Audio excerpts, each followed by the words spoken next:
You're listening to The Practical Vegan Mom. That's me, Jessica Jarmer. Today, I have a #1 best-selling author with me joining me on my podcast. His name is G. Brian Benson, and you can look him up on YouTube. You can see his books on Amazon. He is an all-over, very impressive man. I've been studying his stuff for the last few weeks, and I really wanted him to join me on this podcast, and I'm so excited that he's here. Brian, are you there? Yeah, good morning. Hi, good morning. How are you? Thank you. How are you? Actually, in New Jersey, it's the afternoon right now. You know what? I realized that as soon as I said it. Like, well, okay. I love it. That's fine, though. I mean, I'm just, can you just for my own sake and entertainment, what is the temperature where you are right now in California? Okay, give me 1 second. I'm going to look at my phone right now. And actually, I went for a nice walk earlier. Did you? Okay, good, well, good. It's not as warm as you think. Right now, it's 55, but it's supposed to be a high of 60. Yeah. But in a couple of days, it's supposed to be 71. So. Oh, gosh, the sympathy I feel for you. Yes, we are currently enduring a cold snap right now, and it is 9 degrees. Well, I know that sucks. I mean, I lived in the Midwest for 1 year, and I totally know what that's like. It's no fun at all. Because you feel Well, see, I would go bananas because I need to move, and I need to I would feel totally trapped. Right. Well, I've been down this path before, and I am fine as long as I have all of my cooking supplies in the house. I just keep myself busy cooking and cooking and cooking. So that's what I tend to do on a day like today. I just cook warm, nourishing foods so that, when people emerge from their blankets, they have something to eat, and it keeps me kind of on my feet.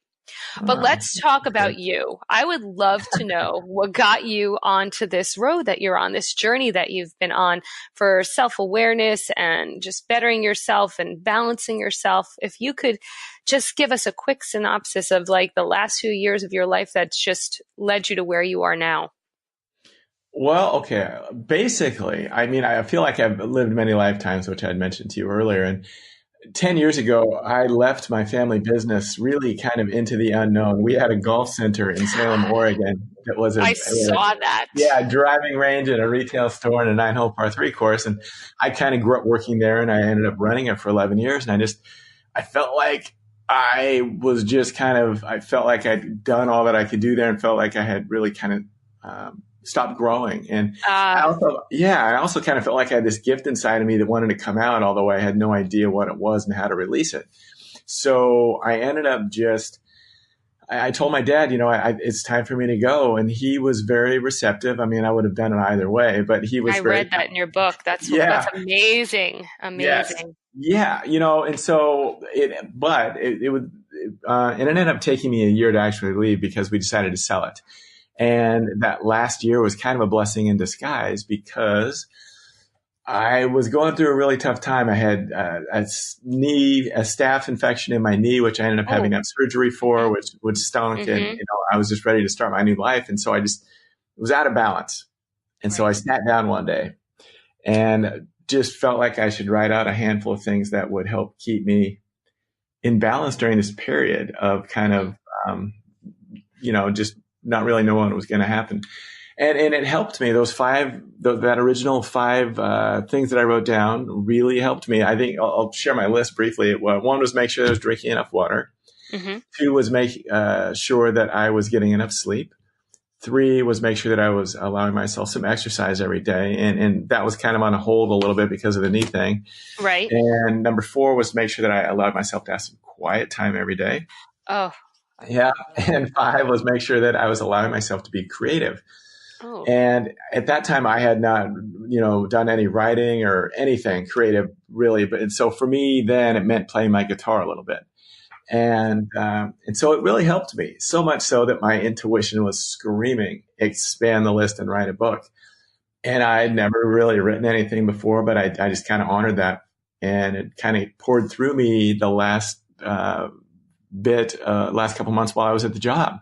And so I ended up self-publishing it, and it's called, my first book is called Brian's List, 26 and a half I ideas. saw that. Yes. And a half. I love the half. Yeah. Yeah. And so that really just kind of, it didn't sell a lot because I was too shy to do it and I didn't really know how to market it.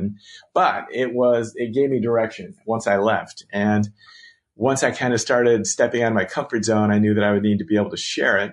I forced myself to overcome my fear of public speaking by doing community college speech classes and Toastmasters and creating a workshop and hiring someone to be a co-host with me on an internet radio show, et cetera, et cetera. And that has just kind of put me on this crazy path, and which has led to kind of where I'm at today. I really had no idea any of that was inside of me.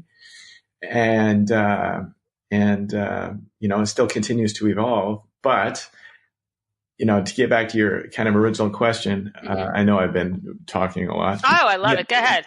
But the balance is I don't think it's any coincidence that the very first book that I wrote was on a whole bunch of different ways to stay in life balance, because for me, it's really kind of been my rock going forward, and having, the knowledge and self-awareness of what keeps me in balance and what throws me out of balance has really helped me flow through, those times that are difficult that we all go through. Right. Yeah. We all have a lot of challenges in life, and facing them with a clear mind is probably, it's the most important. I would share this with you. I recently, within the last year or so, I lost my mother, and, oh, thank you. But it really took a clear head to get through that.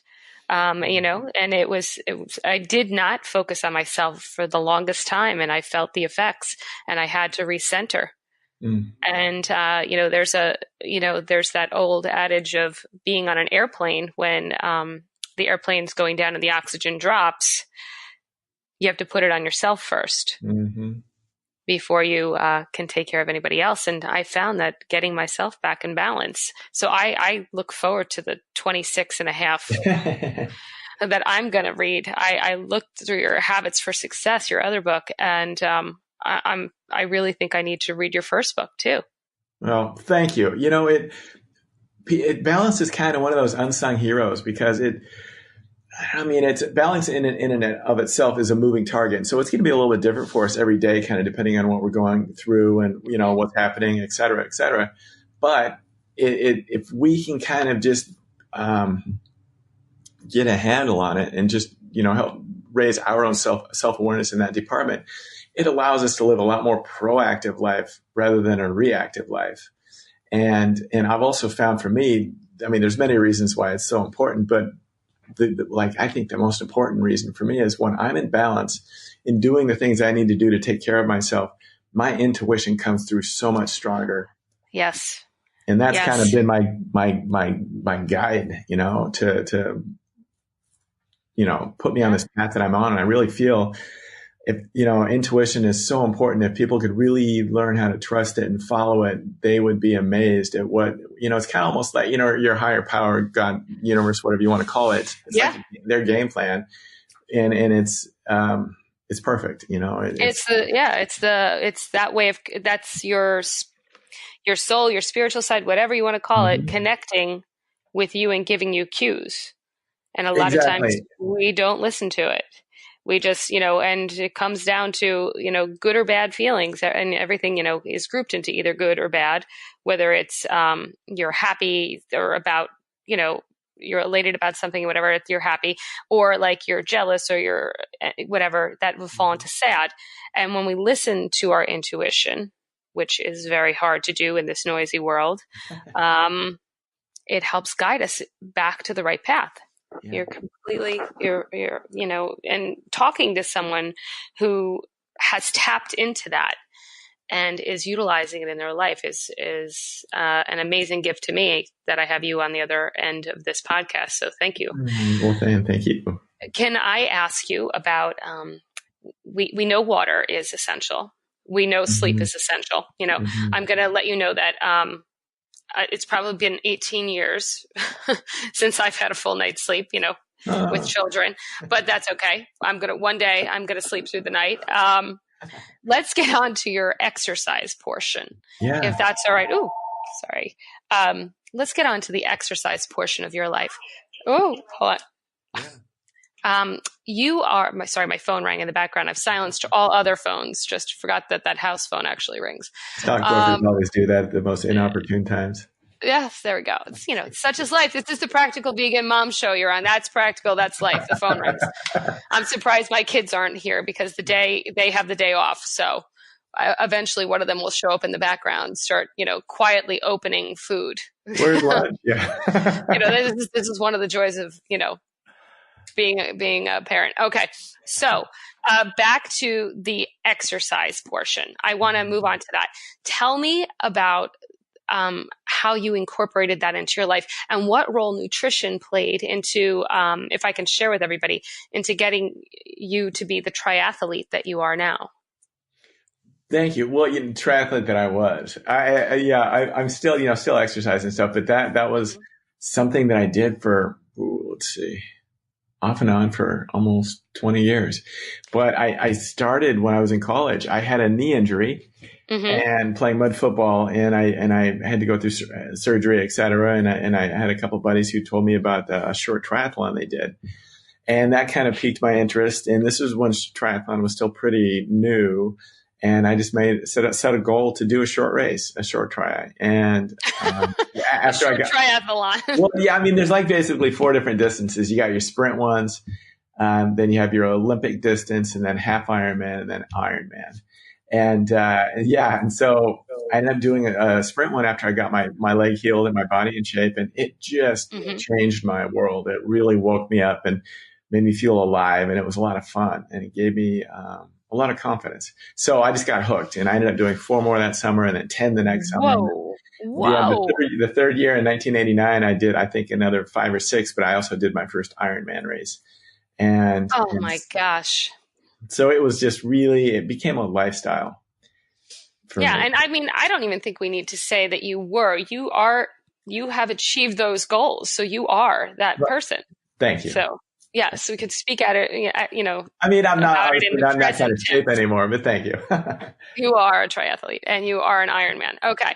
So let me ask you, what role does nutrition play in this? Yeah. Nutrition was everything. I was very, what's the word? Conscious?